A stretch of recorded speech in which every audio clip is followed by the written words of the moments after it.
what the keys are to the glory days at the stick. From who's got it better than us to brick by brick.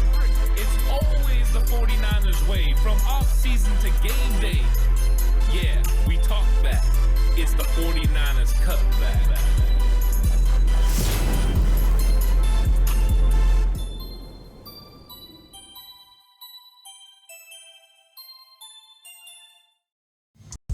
It's 49ers Cutback Podcast time. Welcome to the show, everyone.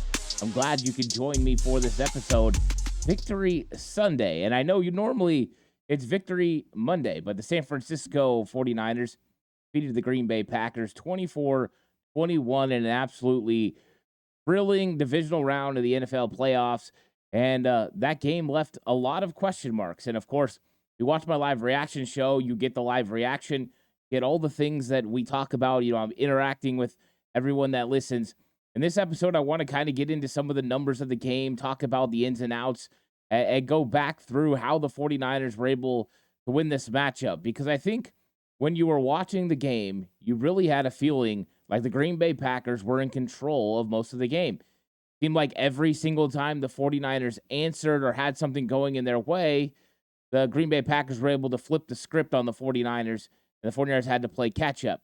And it ends with the 49ers going down, getting that big touchdown by Christian McCaffrey, a 65-yard drive led by Brock Purdy, and then a huge interception by Dre Greenlaw. But there's so much to go over in this game because I think as bad as it felt, I'm not sure the game was as bad when you look at the numbers. The 49ers definitely didn't play their best game. I don't think I can argue with anyone that says, that it wasn't their best game, because that's the truth. But when the moments came and they needed to make big plays, their players stepped up and made those plays. Whether that was Christian McCaffrey's explosive run, or that was Brock Purdy's scramble, or his big throw to Juwan Jennings, or it was Dre Greenlaw coming up with the interceptions. It was just consistently having 49ers players make big-time plays for this football team. And so I'm so excited to talk about it again because it's just such a thrilling time when you're in the playoffs. And we know the 49ers are going to have the NFC Championship game around the corner, and we're going to have plenty of time during the week to talk, 49ers versus Lions. But I wanted to take a look at 49ers versus Packers again and kind of celebrate and yet go through the numbers of what happened in this football game. It was a lot of fun. And if you would, please like and subscribe. If you like, it helps kick it out in the algorithm. If you subscribe, it helps me get closer to my 5K goal that I've been trying to get to before the Super Bowl. Almost there, getting close to being about 100 away. So you could be the reason why I reached that today. So thank you guys so much for all you do. And if you're listening on audio platform, 49ers Cutback on Believe, please give it a 5-star rating. I really appreciate everyone that downloads and listens to it on all the audio platforms. And if you're going to bet with Bet Online. With the NFL playoffs here and the NBA season in full swing, Bet Online has you covered with all the up-to-the-second odds, news, and scores. With additional odds, lines, trends, and info on both desktop and mobile, you can access the world's best wagering information anytime. Head there today and get into the action and see all the updated odds. Remember to use the promo code BELIEVE, that's BLEAV, to receive your 50% welcome bonus on your first deposit. Bet Online, where the game starts. So I want to talk about these numbers a little bit, and I like getting into the team aspect of it because one of the things that we talked about going into this matchup was how good these two teams were on third down. Both teams were 47% on third down. 49ers 47.5, Green Bay Packers 47.1. Both defenses gave up third down conversions at close to 41%. So how are these offenses going to show up in the big game? How are they going to be able to convert on third down? Well, the San Francisco 49ers converted 10 out of 16 third downs, 62%. Okay, that is elite level NFL conversion rate on third down. So even though the 49ers didn't do everything well, one thing they did really well was third downs. And I think that's so important to remember that you've got to stay on the field. And it felt like the Green Bay Packers, and I'm sure this is how everyone else felt, had the ball the entire first half. 49ers only saw 3 drives. Green Bay Packers had the ball for, 6 minutes on the opening drive. they were consistently with the ball in their hands, and the 49ers defense was on the ropes early on. Now, the 49ers defense stepped up. They made the plays they were supposed to make. They held field goals. They got a big fourth down stop, a turnover on downs that was absolutely huge and pivotal. So even though the Green Bay Packers were effective in moving the football, and they were successful on third down as well, they were 7 of 13, over 50% on third down. So they played well as well. 49ers were just able to be just a little bit better on third down. And ultimately, that ends up being the difference in the football game. 49ers converting. Of course, we talked about the fourth down. Packers, the only one of the two teams to go for it on fourth, and they didn't get it. Now, here's what's interesting. You start looking at it. We talked about how 49ers felt like they didn't have the ball at all, like the Green Bay Packers had the ball the entire first half. I know that's how it felt to me. The game felt a little odd and off. Well, if you look at the total plays, the Green Bay Packers, 62 plays on offense. The San Francisco 49ers, 64. So the 49ers actually ran more plays than the Green Bay Packers. I found that off, a little odd. So the 49ers come through on that. You look at total yards, Green Bay Packers 330 to the 49ers 356. So the 49ers outgained them, even though if you told me just by watching that game, you would have said the Niners outgained them, I wouldn't have believed you. But the numbers reveal that is the case. Total drives, both teams with 10. Then you look at average yards per play. Green Bay Packers 5.3, 49ers 5.6.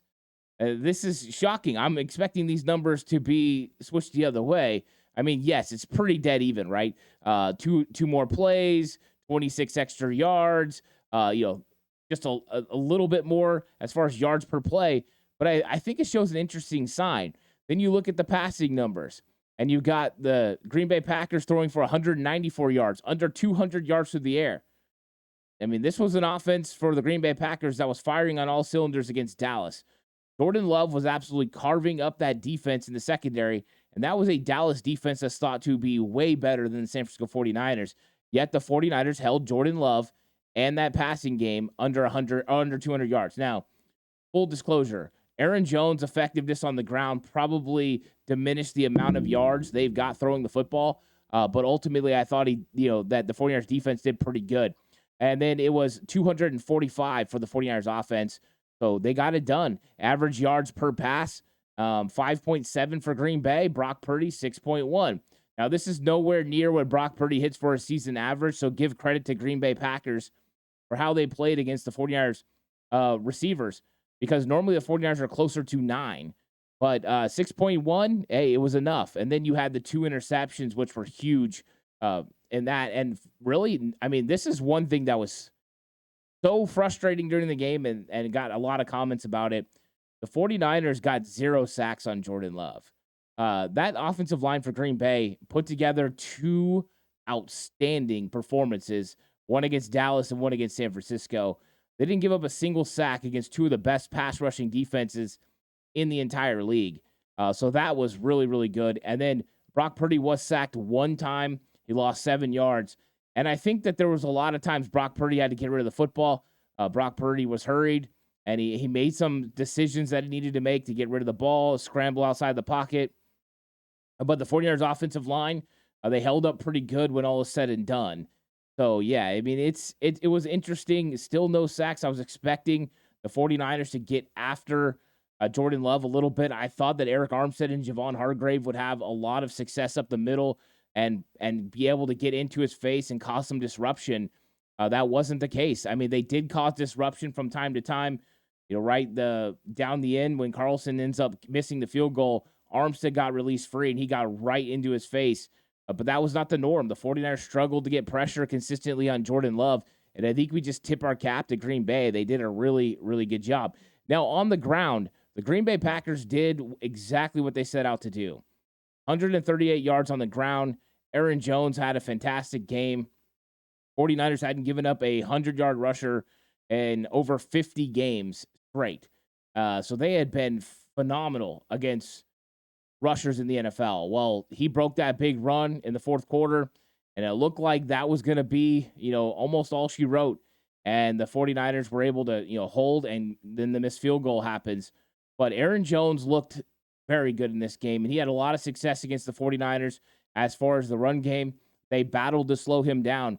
But over the last 5 weeks of the season, he went over 100 yards every single time he was out there. And so I thought that they did exactly what they wanted to do on the ground. I think if they would have looked at their stats and they said, yeah, we rushed for 136 yards on 28 carries at a 4.9 average, they would have thought they won the football game. But they didn't. And when you look over at the 49ers, they had 24 rushes, so only 4 less rushes than the Green Bay Packers, 111 yards and 4.6 yards per average. And, of course, the ball carriers were pretty much just Christian McCaffrey. Brock Purdy had the scramble, and then Jawan Jennings for whatever reason. And that's one of the most interesting things, right? The Jawan Jennings play. I know Kyle Shanahan said that was just a mistake, and those things happen. A little interesting, though, that the mistake happens coming right out of halftime. Normally, everyone's on the same page about what you're going to run when you come out of half, especially when you start with the ball. But so Aaron Jones was 18 carries for 108 yards, a 6-yard average. He did have a 53-yard long, and I think that's a big reason he got his 108. So you think about that. That was in the fourth quarter, so the 49ers had held him pretty good until that run. But, he did it big. He made a big run on that play, and they were having success being able to pin and pull, kick our defensive end, outside edge rusher down, using wide receivers, pull alignment around the outside, and getting those toss plays going early. That worked.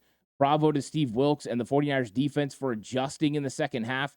They started taking away that play. They put people in the alley, and they started slowing up that play. So 49ers definitely did adjust to what Green Bay was doing, but Green Bay's early success definitely helped them on offense early on in this football game.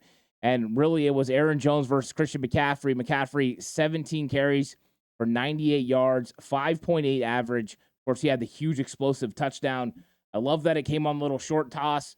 I said that was going to happen in the game plan, that Kyle was going to run that, and he gets to it, and it really worked in the third quarter. It was very successful. When you give that toss, it makes those defenders on the outside widen out, believing you could go outside, and then it makes linebackers start to move, so that when you get vertical, and it allows McCaffrey to get his shoulders vertical quickly, he can get a vision where he needs to go.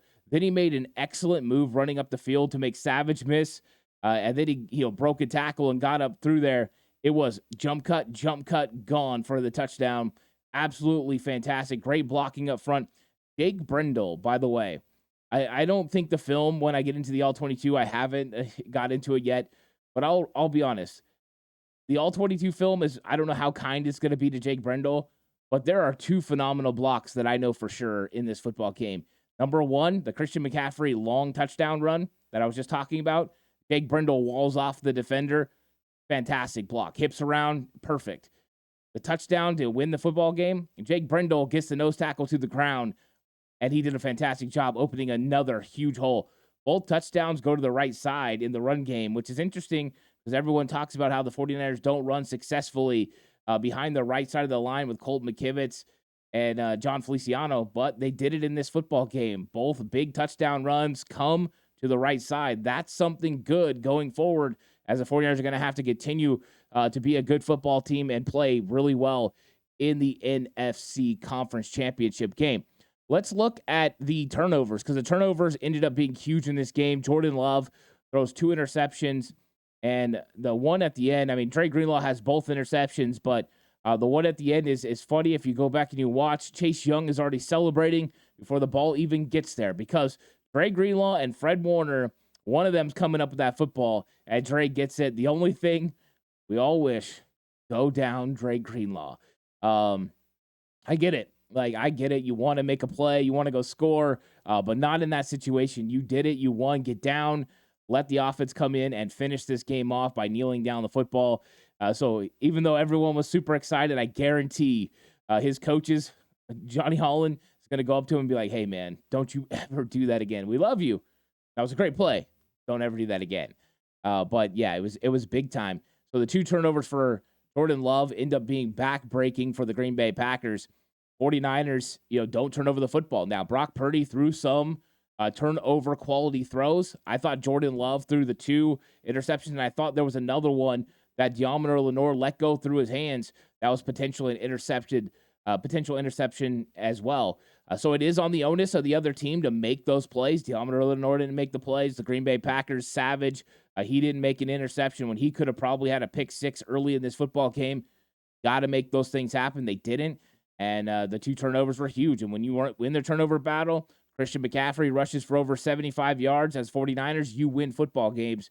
And they did. And when you look at the penalties, I think the penalties were huge in this game. 49ers defenders committed way too many penalties, especially in the secondary. Ambry Thomas had 2 pivotal penalties, including a 41-yard defensive pass interference. That can't happen. He had good coverage on Bo Melton. There's no reason to grab onto Bo Melton. That's bad technique. He can't do that. And the 49ers don't have much options on the outside. Now, they don't want to play Isaiah over in the nickel. They want Deommodore Lenoir. That means Ambry Thomas has to step up. Jason Verrett got hurt. It probably would have been Jason Verrett out there. The 49ers probably would have been rolling with him, but they're not now. And they've got to make sure Ambry Thomas gets his act together. And the 49ers are going to have to protect him some. But the reality is Ambry Thomas has got to step up his game. You can't be pulling. You can't be grabbing. You got to go out there and use your eyes. You can put your hands on the receiver. You just can't grab. You can't wrap. And you can't pull. And he needs to realize that. So that thing was a little frustrating. 6 penalties for 83 yards against the 49ers. You had the pivotal one against Trent Williams as well. Coming on after the kick return or a punt return, and he gets a push. It's like, just no. You know what I mean? I know it was a flop, but just no. 49ers can't allow the opposing team to get in their heads, get free yards, anything like that. You need to make sure you play a clean game because the Green Bay Packers, they had 1 penalty for 5 yards. 1. They played a really clean game as far as penalties go. Turnovers, it didn't work out for them. But now, another interesting stat that I thought was very interesting was time of possession. I expected this to be completely lopsided in favor of the Green Bay Packers. It's not. Green Bay Packers held the ball for 30 minutes and 19 seconds. The San Francisco 49ers, 29 minutes and 41 seconds. That's the difference. Under a minute difference between the two teams. So this game was a lot more even when you look at the final stats compared to what I believe we thought when we watched the football game. So do I think the 49ers played a better game than Green Bay? Probably not. They just played better when they were supposed to. They executed when they were supposed to. They didn't turn the football over. So they did what they needed to do to win. It wasn't a clean victory. It's not the way that 49er fans want them to win, but a win is a win, and it needs to be celebrated. We just won a divisional round playoff game. And I think that a lot of people are kind of taking a look at the negative and saying, yeah, but this, and this. But remember, what happens in this playoff game is not a carryover. The playoff games are so unique because it's a 1-game season every time. So what happened in this game can be left behind, and a new game happens the next week that's completely different. It's like a 1-game season. It's so crazy. So it's a different matchup. It's a different team, and it's going to be a lot of fun to see. But I thought that was interesting. Now, another big thing for the 49ers, and I got to be as clear as I can, kick the ball out of the end zone.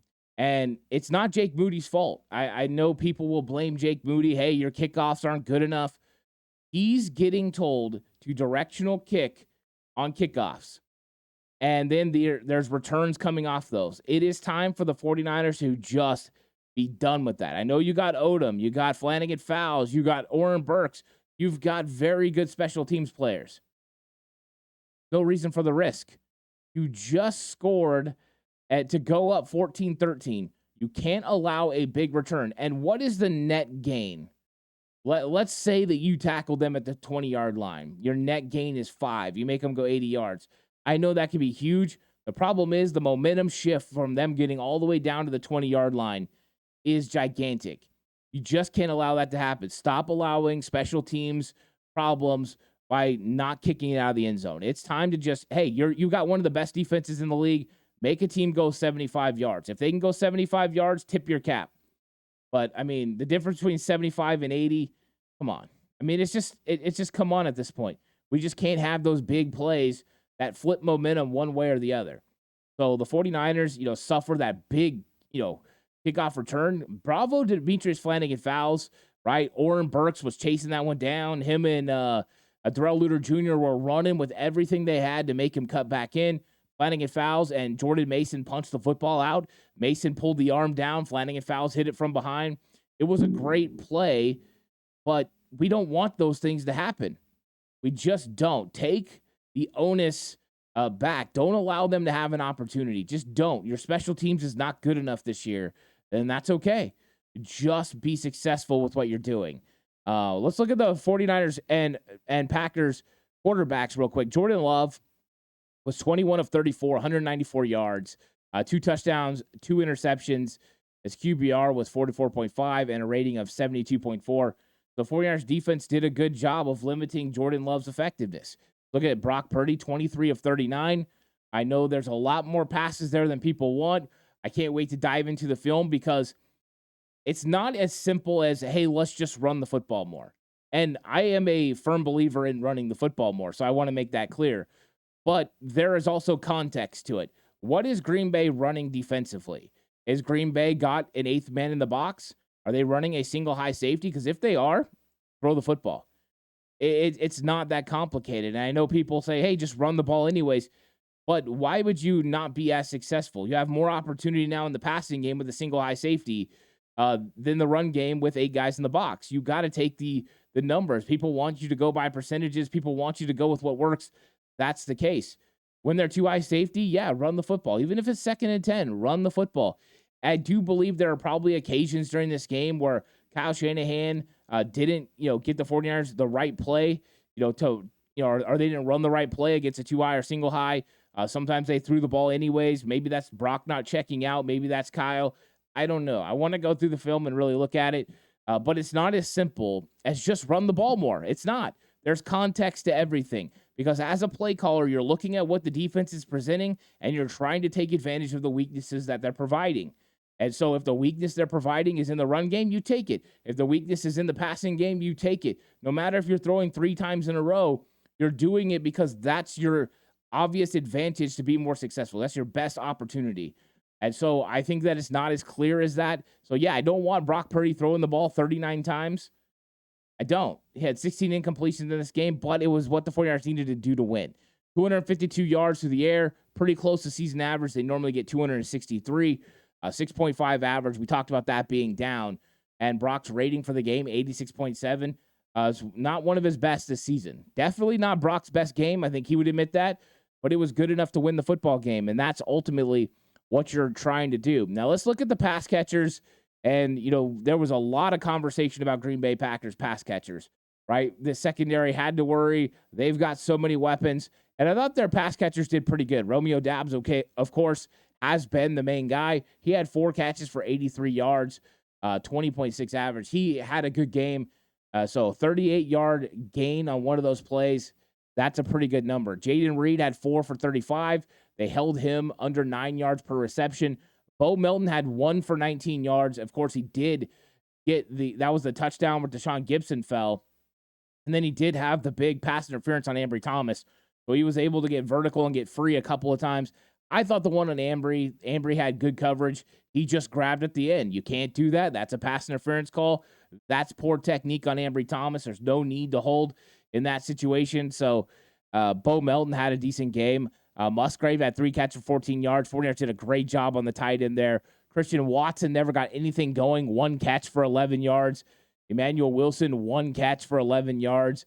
Tucker Kraft, 3 for 9. So there's a lot of conversation about those tight ends. Neither one of them really had a big game. They did have Tucker Kraft with the touchdown right on the rub play. I think the 49ers should have checked into a zone coverage on that.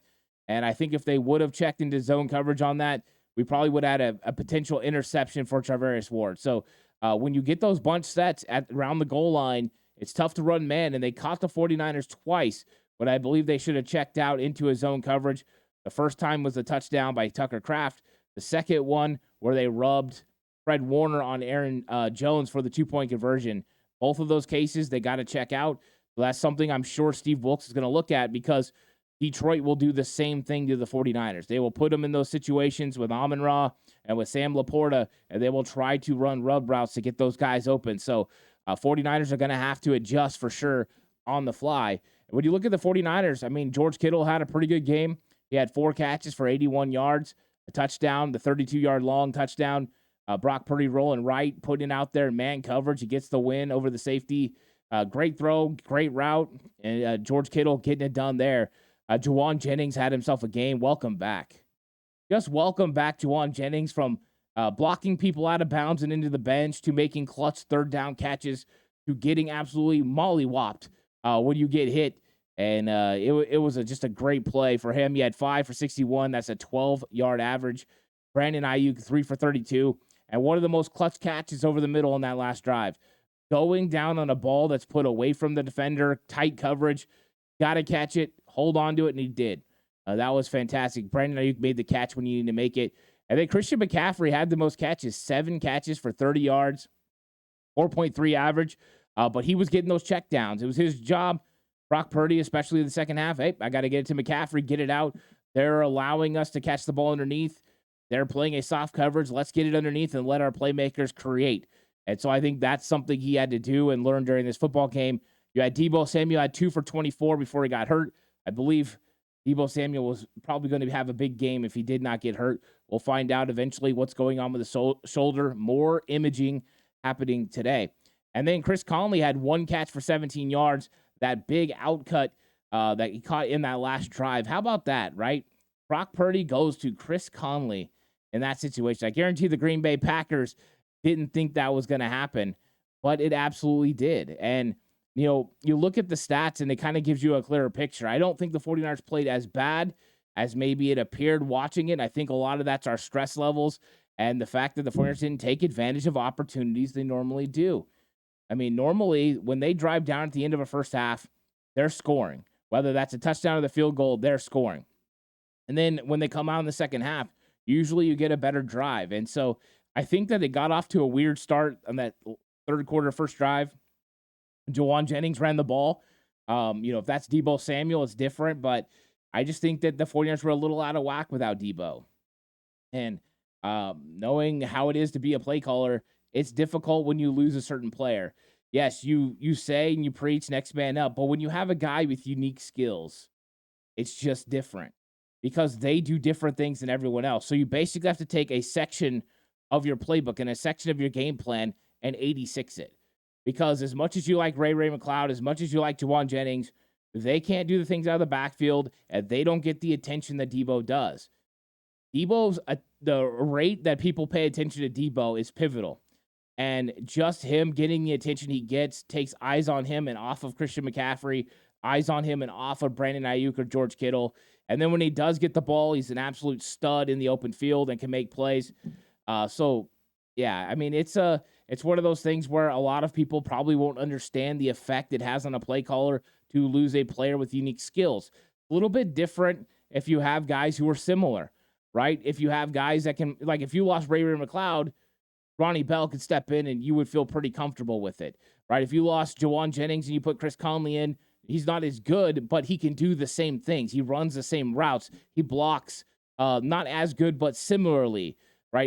It kind of makes sense. But with Deebo, people always say, well, just put Christian McCaffrey in that role. Well, the problem is you win in the game plan with Christian McCaffrey playing the Christian McCaffrey role and Deebo playing the Deebo role. Put Christian McCaffrey the Deebo role. Who plays the Christian McCaffrey role? Because even though Elijah Mitchell's can catch the ball in the backfield and run, he's not going to get the attention that Christian McCaffrey gets. So then McCaffrey becomes a decoy. You just water down your offense. So I get it. It's difficult to adjust on the fly. The 49ers have to have contingency plans, and I think they did. They did better in this one than they did against Cleveland. And when they go to the NFC Championship game, if Deebo's playing, I guarantee you Kyle Shanahan's going to have game plan set up in case Deebo's not prepared. So the 49ers are going to have this set up, but you're hoping you never lose a player and you never have to figure it out. But overall, it was a good time. 49ers get the win. It had me on the edge of my seat the entire time. I was stressed. I was enjoying it. It was exciting, and I'm looking forward to more playoff football. Thank you guys all for joining me for Victory Sunday. More content coming out all week. Be back here all along the channel. Click the notification bell so you know. But like and subscribe if you haven't already. I appreciate it. I hope you think I earned your subscription. And then this episode was brought to you by Bet Online, where the game starts. But I'll catch you guys on the next one. Until then, stay safe. And remember, the right way is always the 49ers way.